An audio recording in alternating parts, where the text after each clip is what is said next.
That was me, completely drenched at last year's water splashing festival in Xishuangbanna, a popular tourist destination in southwest China's Yunnan province. I'm not over it. This year I'm going back to the splash zone, but in a different city. Let's see if I survive this time. This is my destination, Ruili, a city on the China-Myanmar border. The festive atmosphere is both thrilling and overwhelming. On our way to the city's landmark water splashing square, our car even received unexpected wash. I guess I'm ready. Dye outfit, waterproof foam pouch, and a water bucket. Let's go and join the battle. I was way too naive. Shortly after the battle began, I quickly lost ground. My humble bucket turned out to be the weakest weapon on the scene. But at least, I didn't have to pull my slippers off like this. And I wasn't the only one. Even police officers were getting splashed, yet never splashed back. It could be one of the wildest carnivals in the world. Bursts of laughter and screams fill the air, and water flies in every direction.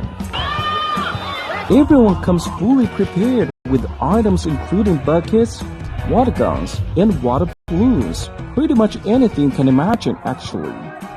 In this citywide celebration, even pets joined in on the fun. This year feels different. We just started a new relationship and we even have a new puppy. Last year I came here alone, and this year there are 3 of us. Here, every splash of water carries more than just fun. It's a blessing, a way to wash away the past, and wish for good fortune in the year ahead. It feels great. I splash blessings onto others, and they splash them right back at me.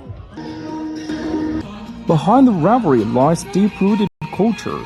The festival dates back more than 2,000 years, yet its traditions remain alive today. Before the celebrations began, a series of rituals were held, from gathering fresh flowers and decorating ceremonial structures to collecting sacred water.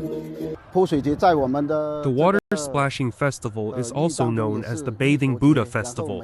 Each year, we perform rituals and collect sacred water from the Mother River to bathe the Buddha. After the ceremony, people begin to sprinkle water on each other to share blessings.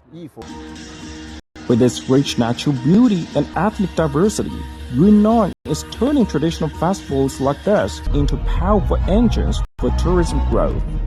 Local authorities say they will continue integrating more distinctive cultural elements into future celebrations in order to attract more visitors.